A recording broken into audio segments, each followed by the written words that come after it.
Hello, I'm Tom Kimmel, and we are back. Recall, Whittaker Chambers identified President Roosevelt's special assistant, Lauchlin Currie, as a Soviet spy back in 1939.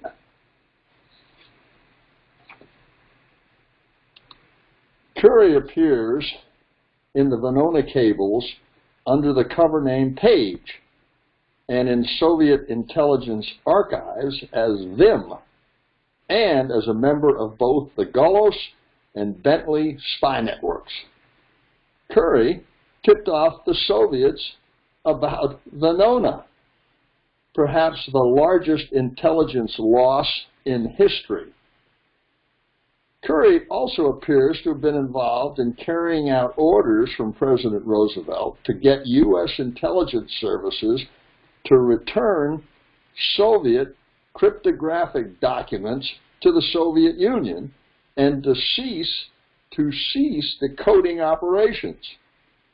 Currie was identified by Soviet spy Anatoly Gorsky's 1948 memo, as noted by Russian historian Alexander Vasiliev. Consider. Equipment were of good quality. Such a force could cripple the Japanese war effort.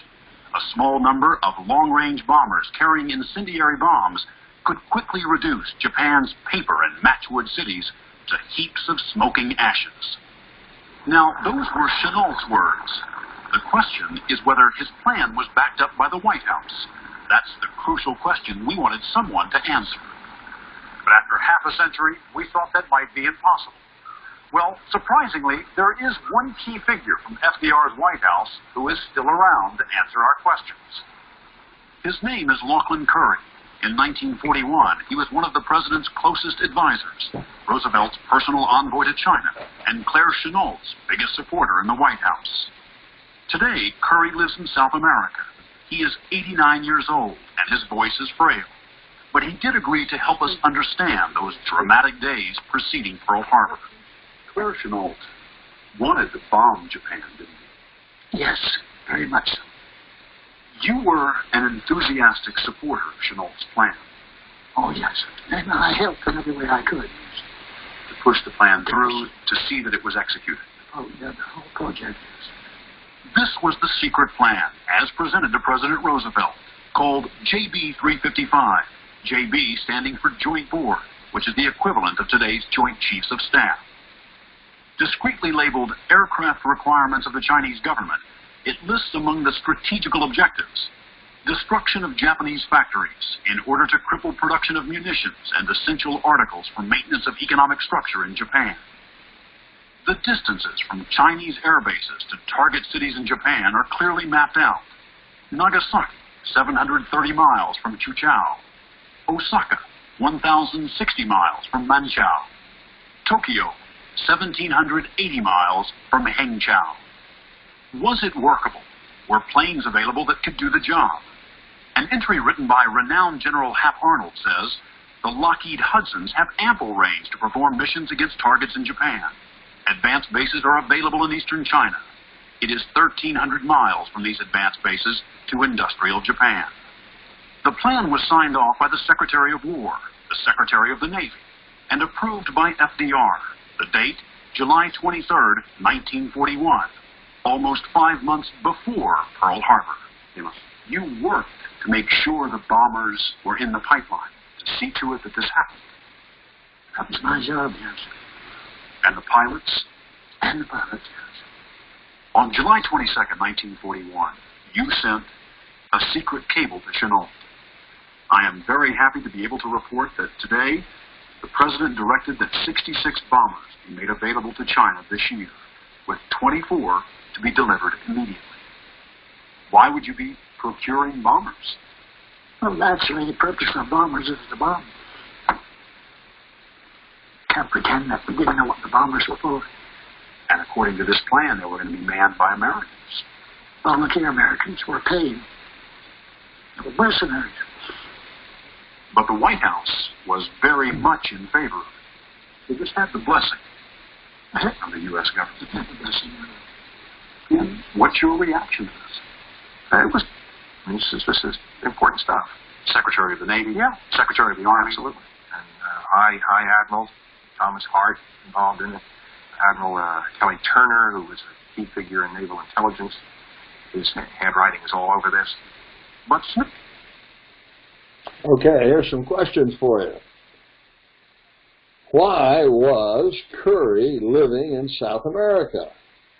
Anybody got an answer for that? Well, to escape United States charges of espionage. That's why. Another question. Curry wrote to Chennault that 66 bombers would be sent to China in 1941. 24 immediately would be sent. Here's the question. How many bombers did Hawaii have on December 7th, 1941? Anybody? That's right, 6. A third question. FDR approved Curry's plan on July 23, 1941. When did FDR embargo oil to Japan? 3 days after he signed off on Curry's plan. July 26, 1941.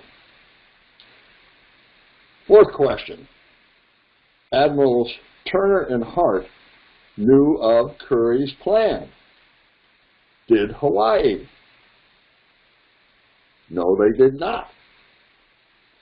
And finally, what did General Marshall secretly tell reporters 22 days before the Pearl Harbor attack?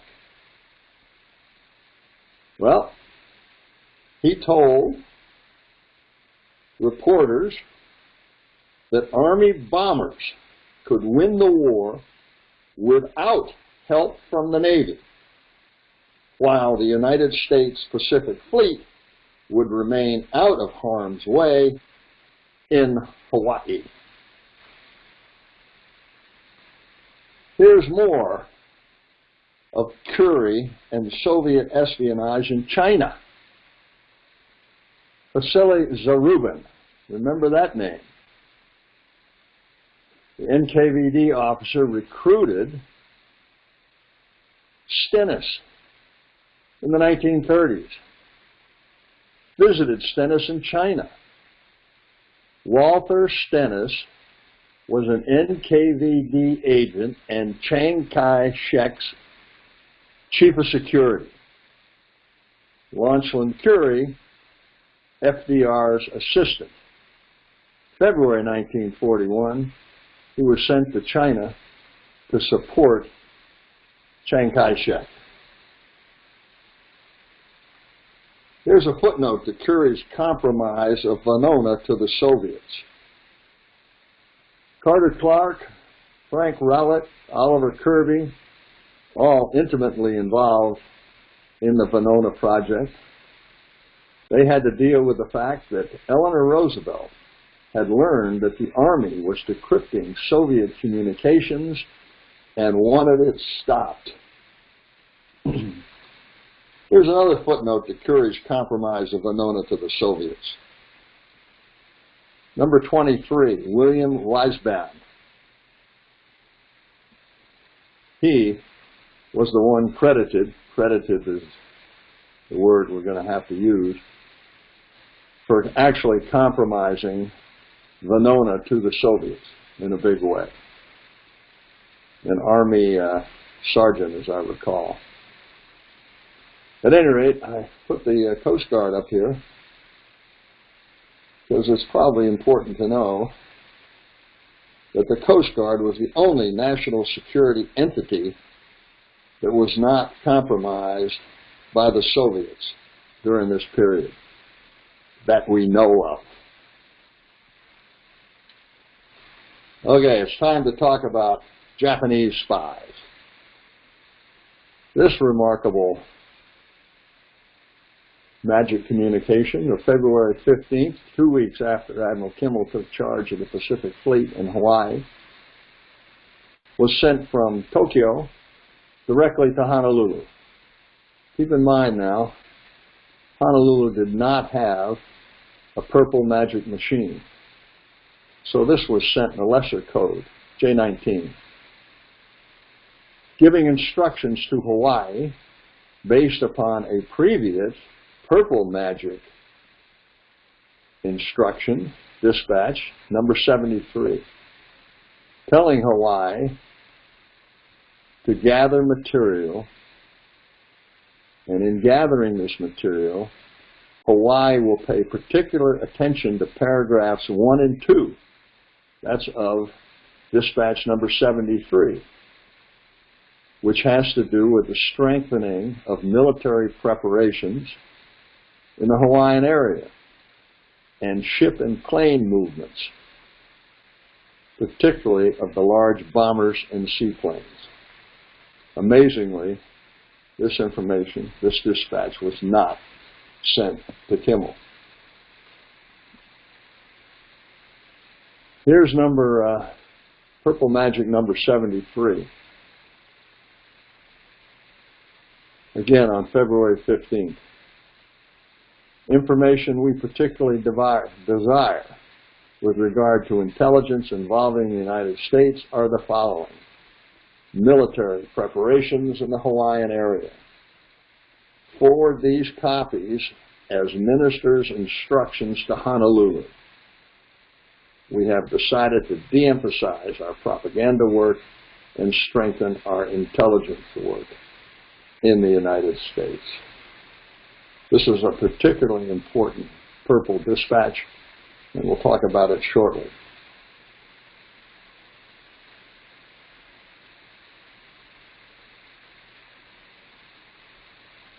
Enter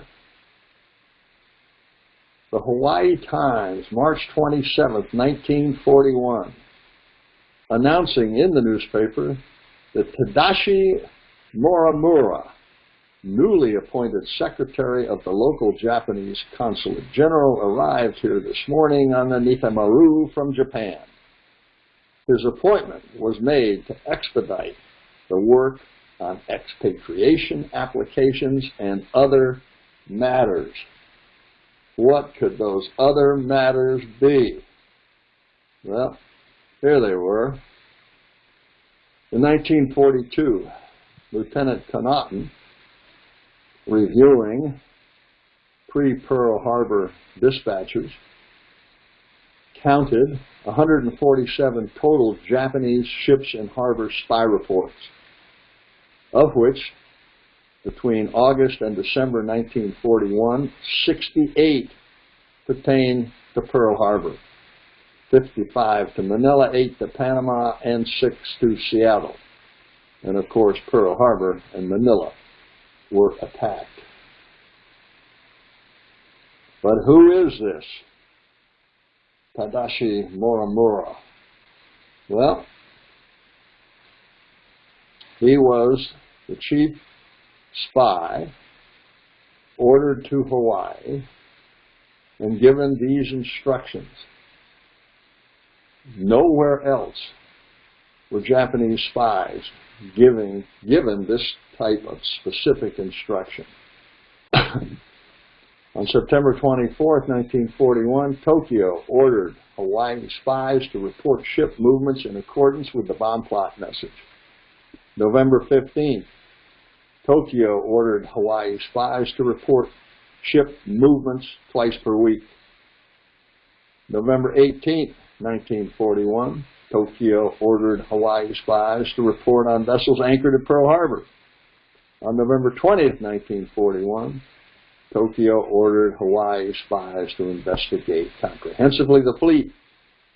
And of course, on November 29th, 1941, Tokyo ordered Hawaii spies to report even when there were no ship movements.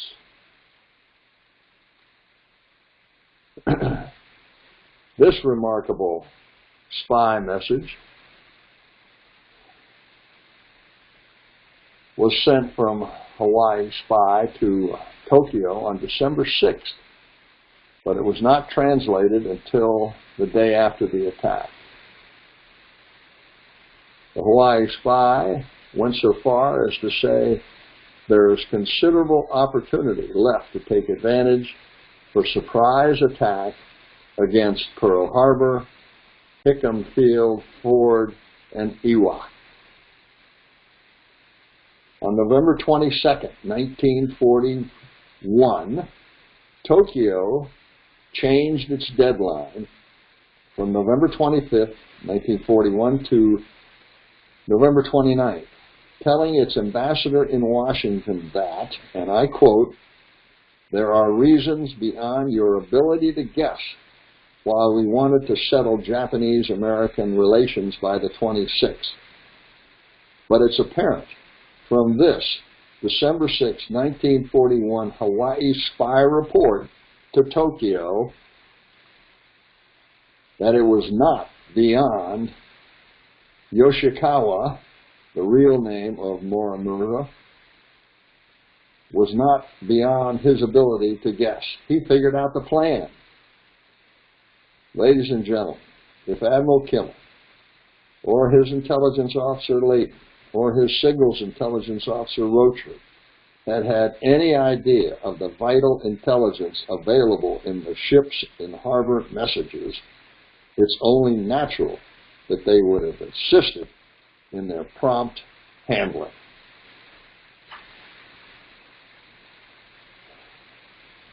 From Gordon Prang, Donald Goldstein, Pearl Harbor, the Verdict of History. Detailed intelligence on the Pacific Fleet was the linchpin of the Hawaii operation.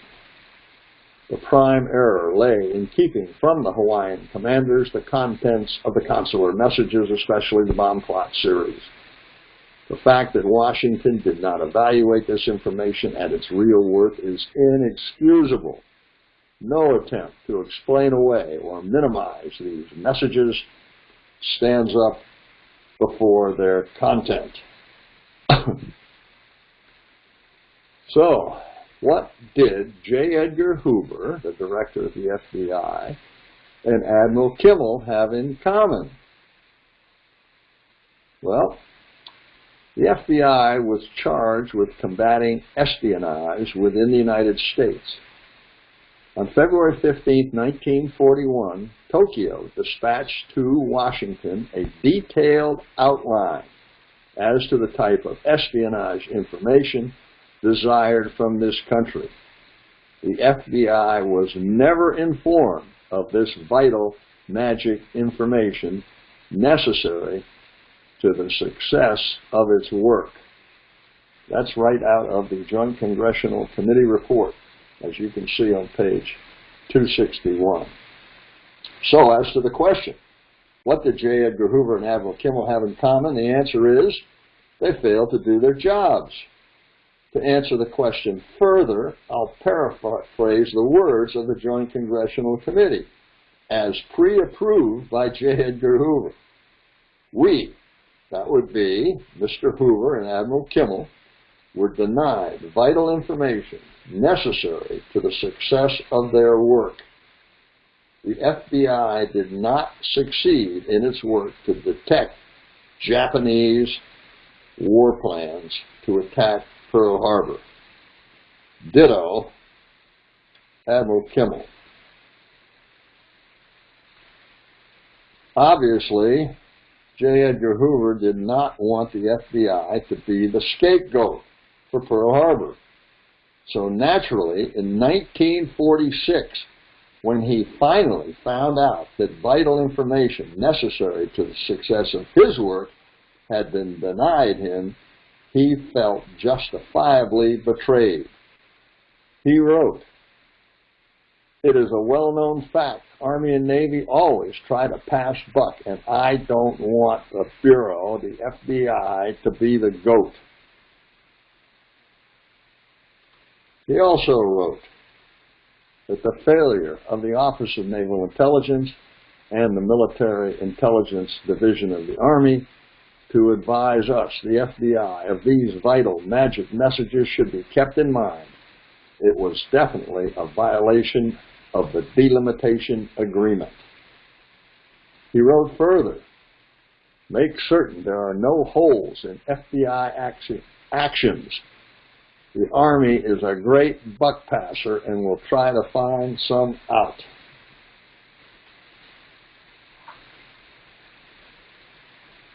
Tadashi Morimura, also known as Takeo Yoshikawa.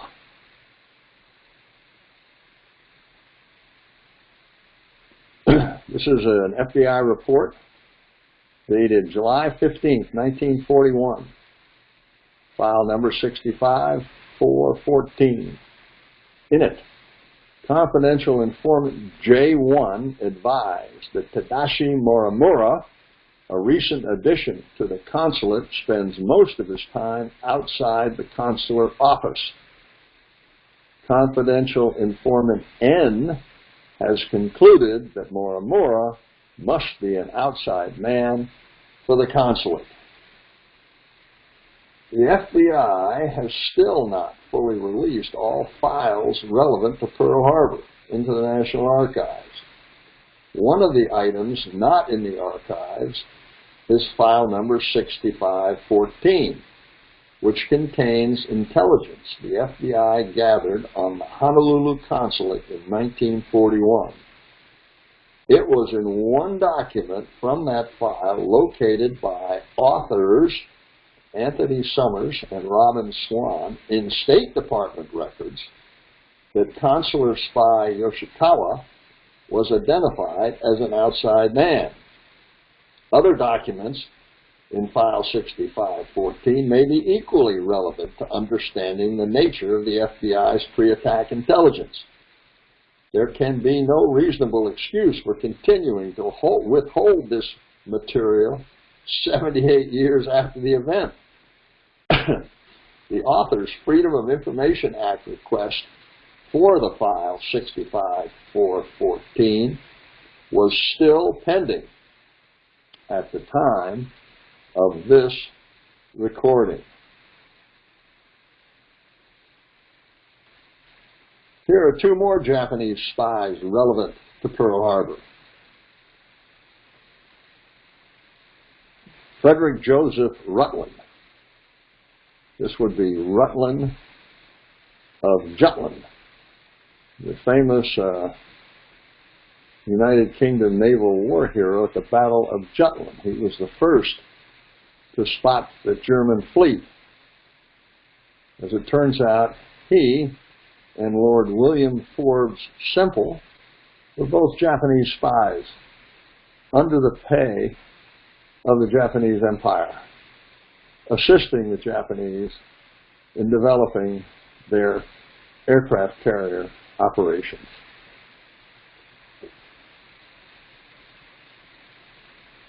This remarkable documentary, The Fall of Singapore, The Great Betrayal, tells the story of Rutland and Semple.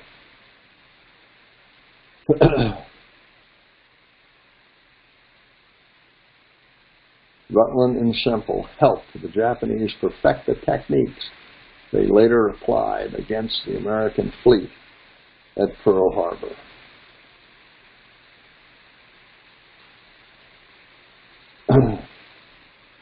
On June 10, 1941, this British spy report concerning Rutland was gathered. A.F. Blunt, who signed off the attached document, was Sir Anthony Blunt, who worked for MI5, that's the British equivalent of FBI, roughly speaking, during World War II, and was the fourth man in the Cambridge spy ring, the others being Philby, McLean, Burgess, and Cairncross. He was a third cousin of the Queen Mother, a friend of the Rothschilds, and the Queen's art historian. He was publicly exposed as a spy by Margaret Thatcher in 1979 and lost his knighthood immediately. Although under a deal, he had actually been offered immunity by the government in 1963 for a confession So here we have a spy report about Frederick Joseph Rutland, and it's signed off on by Soviet spy Anthony Blunt. An interesting question is, did the Soviets have access to magic prior to the Pearl Harbor attack? Well, among the most famous traitors of the 20th century were the Cambridge Spies, members of the intelligence service who had been recruited by agents of the Soviet Union before and during the Second World War. They were exposed piecemeal, only after they had done considerable damage to the UK's espionage network. They were Guy Burgess, Donald Maclean, Kim Philby, John Cairncross, and Sir Anthony Blunt. So what did that have to do with Pearl Harbor? Well, consider this. MI5's director of counter-espionage, Guy Liddell, wrote a diary. And his diary entry for August 14, 1941 was thus: we discussed the question of BJs, black jumbos, a British term for Japanese magic. I tried to press home my point that it was essential for us to have as much information as we could obtain. BJs, again, British magic, Japanese magic, were especially valuable since there they expressed their innermost thoughts. It was for this reason that I had suggested Anthony Blunt should go down periodically to GC and CS, which is British equivalent of NSA, and make notes.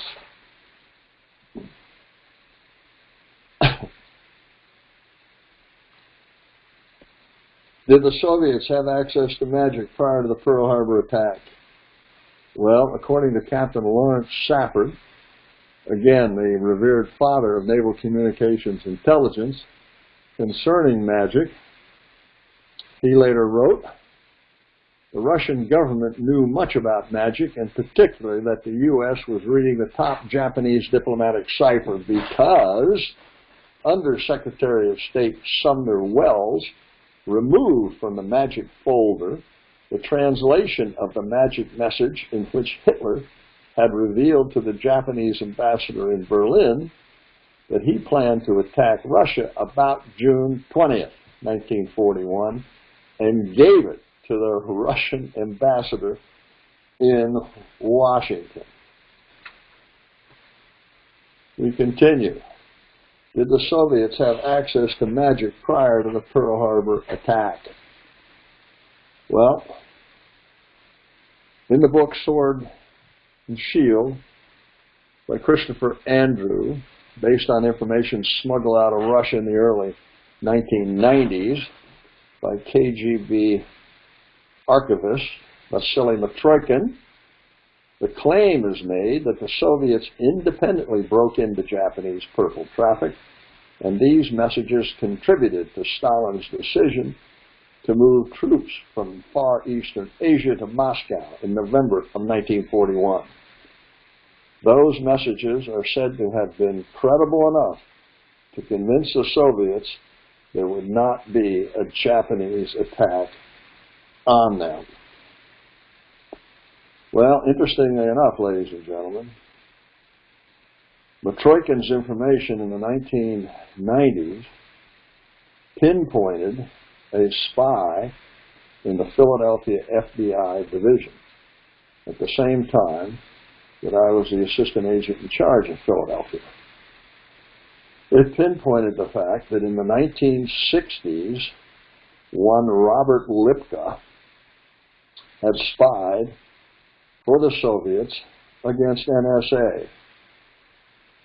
The FBI in Philadelphia, ever since the 1960s, had been trying to figure out why two known Soviet illegals officers would visit Minersville, Pennsylvania. a town which did not seem to have much appeal to Soviet interests. The agents at the time were unable to solve the matter, but they left enough clues. They documented their efforts to the point where we were later able, in the 1990s, to use Matroikin's information to make a spy case against Robert Lipka 30 years after his spying. This information, of course, came from the same Soviet archivist who reported that the Soviets independently broke into Japanese purple traffic. Okay.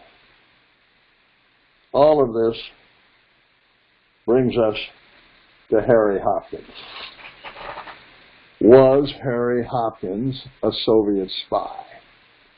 Obviously, this is a critical question, since he was arguably the number 2 man in the United States government.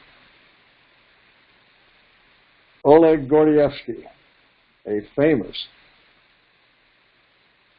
KGB officer and defector, in place, the holy grail of the espionage business, to have a defector at a high level in the enemy's intelligence camp remain in the intelligence camp while providing information to the West.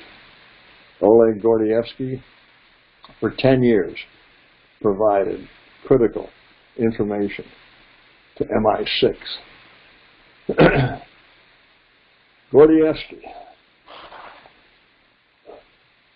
attended a lecture, a training session of the KGB, in which the very famous illegals officer in the 1930s, Ishak Akhmerov, held forth.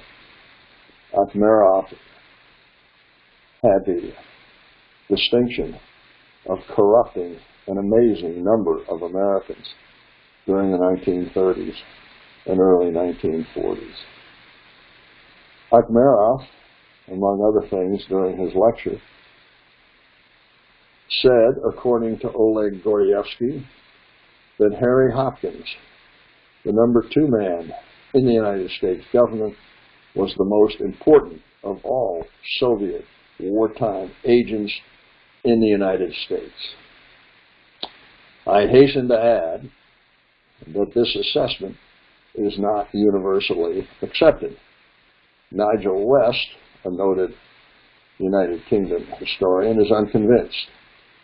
Christopher Andrews refused to go so far as to say Harry Hopkins was a Soviet spy. He merely styled him as an unwitting dupe of the Soviet Union. Haynes and Clear offered that he was possibly a spy. Edward Mark, hired by NSA to study the matter, concluded that Harry Hopkins most probably was a Soviet spy, and 2 more students of Venona concluded that Harry Hopkins was definitely a spy. Was Harry Hopkins Agent 19 as depicted in this Venona dispatch? You look at the bottom, the note was included by the NSA analysts at the time, a May 1943 message from illegal resident Ishak Akhmerov to Moscow, revealing that Agent 19, later identified as Harry Hopkins, had reported on a meeting between Roosevelt and Churchill, at which he was present.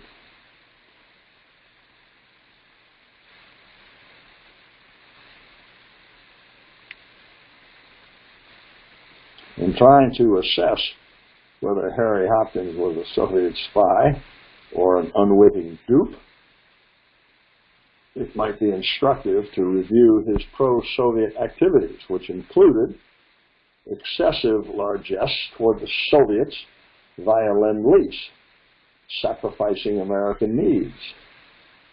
His facilitation of uranium shipments, of all things, to Russia. His dismissal of the Katyn forest massacre of some several thousand Poles. His labeling of defector Viktor Kravchenko a deserter to be returned to Stalin at Stalin's request. And, maybe the most important of all, was Hopkins's compromise of the FBI's electronic surveillance of NKVD resident Vasily Zarubin and Steve Nelson. Major General Melvin J. Moss, also a Minnesota congressman, Marine Corps Major General, said, when 250 patrol aircraft were produced and Washington ordered them sent to Britain, admirals protested to FDR, who referred them to Harry Hopkins. Hopkins received them as he lay in bed, nonchalantly smoking a cigarette. He listened to them and then told them the interview was over and that he had already made the allocation. Why is that important? Well, here's why. Admiral Kimmel told me, that is, Congressman Moss, if those 250 patrol planes had been sent to Hawaii, the December 7 attack could never have succeeded and probably would never have been attempted. Now, here's a question for you, ladies and gentlemen. How many patrol planes did Kimmel have in Hawaii on December 7th, 1941? According to Gordon Prang and Donald Goldstein, 36.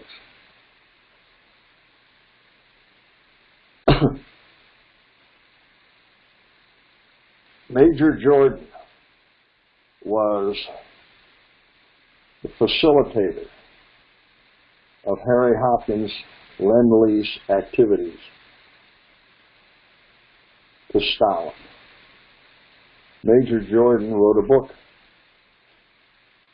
about his activities, which is most revealing. He also testified as to his activities. Planes were arriving regularly from Moscow with unidentified Russians aboard. I would see them jump off planes, hop over fences, and run for taxi cabs. They seemed to know in advance exactly where they were headed and how to get there. It was an ideal setup for planting spies in the United States with false identities for use during and after the war. Why screech about the Russian atomic bomb espionage when Washington itself had delivered to the Soviet Union uranium under Lend-Lease? Concerning the Katyn forest massacre, where Polish POWs were killed by Stalin and the Soviets in 1940. Harry Hopkins was one of many to cover up the 1940 Soviet NKVD murder of thousands of Polish officers. Others, of course, included Roosevelt, Churchill, Marshall, the State Department, and Army G2 intelligence, as detailed in the Madden Committee report of 1952. Incidentally, it's available on Amazon for $6. Hopkins's reaction, angered by this complication, the fact that the Soviets had committed the massacre and not the Germans, Hopkins dismissed the Poles as troublemakers, influenced by large Polish landlords who wanted to make sure their estates were not lost. Concerning Soviet defector Viktor Kravchenko, Ambassador to Moscow Joseph Davies appealed to Roosevelt directly on behalf of Stalin to have Kravchenko return to the Soviet Union. Harry Hopkins suggested that it's just plain sense to return a deserter to an ally who was helping to fight Hitler. But it was an election year. Turning a much-publicized defector over to his jailers would generate unfavorable publicity. FDR told Hopkins that politically it would be easier to send them back if the Russians promised not to shoot him. Hopkins replied that once in Russian hands, no one would know if he was shot or not. Apparently FDR was unmoved by this argument, and Kravchenko escaped extradition. No thanks to Harry Hopkins.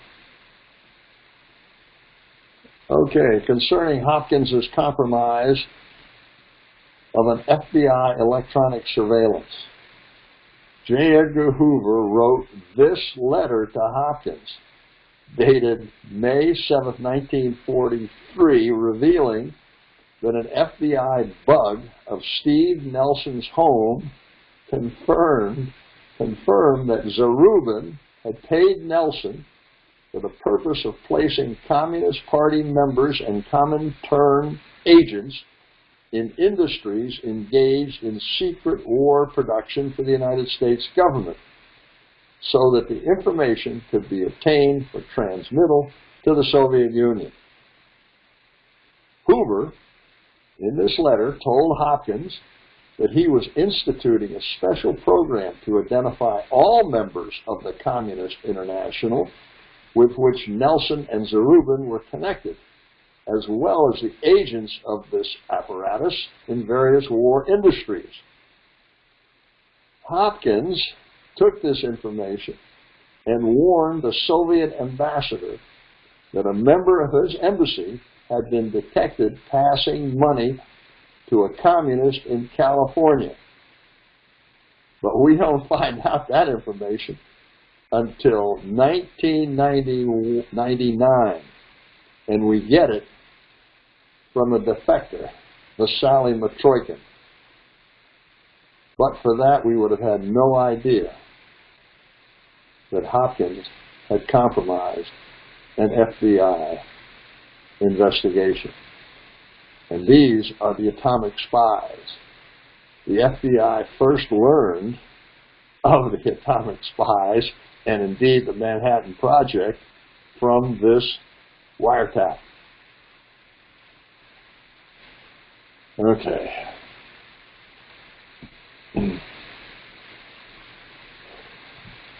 In 1957, Forrest Pogue, the biographer of General Marshall, in the transcript recorded Marshall saying that Hopkins' job with the president was to represent Russian interests.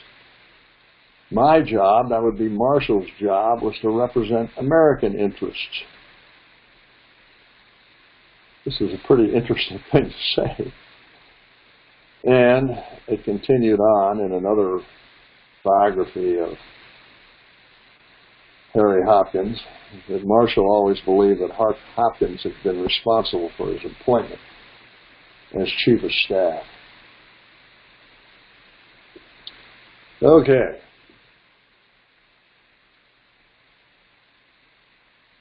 On December 6, 1941, Saturday night, Commander Lester Sholes delivered a Purple Magic intercept, the 13th part of the 14-part response to Cordell Hull's November 26, 1941 American note to the Japanese. After delivering the message at 9 p.m. Saturday night, December 6, 1941, President Roosevelt read it and said, "This means war," according to the testimony of Lester Sholes. He turned to his number one confidant, Harry Hopkins, who agreed. Unfortunately, General Marshall did not represent American interests on that night of nights, Saturday night, December 6th, the night before the Pearl Harbor attack, because no one has ever figured out where General Marshall was that night.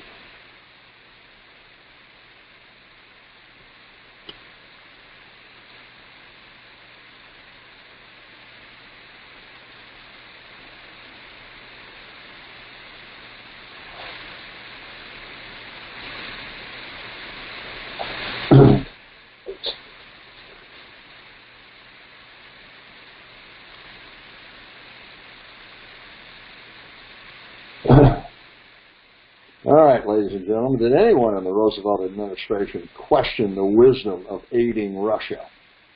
Well, the answer is, yeah, there were some. Curiously, one of them was Chief of Naval Operations Admiral Stark, writing to his good friend Admiral Cook, "We shall give aid to Russia. I hope she and Germany may break upon each other. Europe dominated by the communists is no more an attractive picture, and in fact less so than a Europe dominated by the Nazis. Here's hoping we have neither, but rather that they both exhaust themselves." Now there's more. Senator Truman on aid to Russia. "If we see that Germany is winning, we ought to help Russia. And if Russia is winning, we ought to help Germany.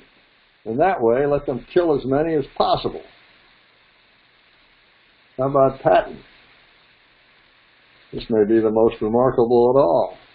"We defeated the wrong enemy," according to General Patton. "We have destroyed what could have been a good race, and we are about to replace them with Mongolian savages, and all Europe will be communist. Actually, the Germans are the only decent people left in Europe. It's a choice between them and the Russians. I prefer the Germans. What we are doing is to destroy the only semi-modern state in Europe so that Russia can swallow the whole." Okay. This brings us possibly to the most formidable spy in history, and definitely Pearl Harbor related. Again, in Guy Liddell's diary. Guy Liddell, the director of counter-espionage for MI5. January 1943 is entry. According to a Japanese BJ, communications intercept, Japanese magic, Dr. Richard Sorge's spy ring consisted of 246 members, 9 of whom are Soviet citizens. According to Ian Fleming, the creator of the James Bond series, Sorge was the man whom I regard as the most formidable spy in history.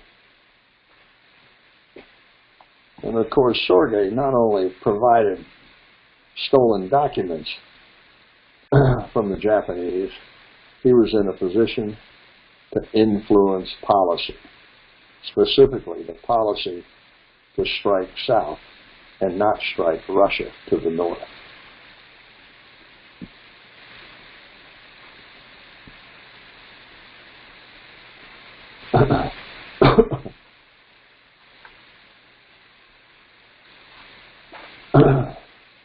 Edward P. Morgan, the FBI agent who wrote the Joint Congressional Committee report, and the Joint Congressional Committee made no effort to determine why this Aber spy, Kurt Frederick Ludwig, and more importantly, Captain Ulrich von der Osten, made no attempt to determine why this Hawaii spy report was not sent to the Army or the Navy in Hawaii. Consider, on March 18, 1941, Osteen's spy report was discovered by the FBI. It was not sent to Hawaii, not even to the FBI in Hawaii. Obviously, it should have been. No attempt to determine why it was not sent to Hawaii was ever made. Once the Army Pearl Harbor Board determined that it was not sent to Hawaii, the matter was dropped. Well, why is that important? Well, here's why. In August of 1941, another German Aber spy, Dusko Popov, came to America with a very revealing questionnaire seeking water depth and torpedo net use at Pearl Harbor. This was not revealed to any Pearl Harbor tribunal, and in Washington, the FBI, O&I, and MID operated Popov as a double agent. That's the FBI, the Navy, and the Army in Washington operated Popov as a double agent. The Office of Naval Intelligence actually gave bogus feed material for Popov's use at the request of the FBI to enhance Popov's spy bona fides. The feed material, torpedo net specification of all things, imagine how the Joint Congressional Committee would have thought about that if known. But the FBI, O&I, and MID kept the entire Popov matter secret from the Joint Congressional Committee. Popov's story was not revealed until after J. Edgar Hoover deceased in 1972 and 4 years after Admiral Kimmel deceased in 1968. This is the very latest thing in the Pearl Harbor story. John Paul Stevens, Supreme Court Associate Justice and Navy cryptographer in World War II, recently deceased. He gave a speech in 1983 in which he said, in part, I am convinced that Admiral Kimmel was unfairly held responsible for our failure to anticipate the surprise attack on Pearl and sincerely hope that he will one day be vindicated. I'm very surprised that I only learned about this recently. But at any rate, I'm delighted to have it. Okay. Let's end this discussion. As Sir Winston Churchill might say, let's end it with a tremendous whack. Arguably, with Harry Hopkins, Harry Dexter White, Alger Hiss, and Duncan Lee, the Soviets had compromised the number 2 men in the White House, the Department of Treasury, the Department of State, and the Office of Strategic Services. Ladies and gentlemen, a nation can survive its fools and even the ambitious, but it cannot survive treason from within. So, what has changed today? Nothing. Thank you very much for your kind attention. I look forward to your questions.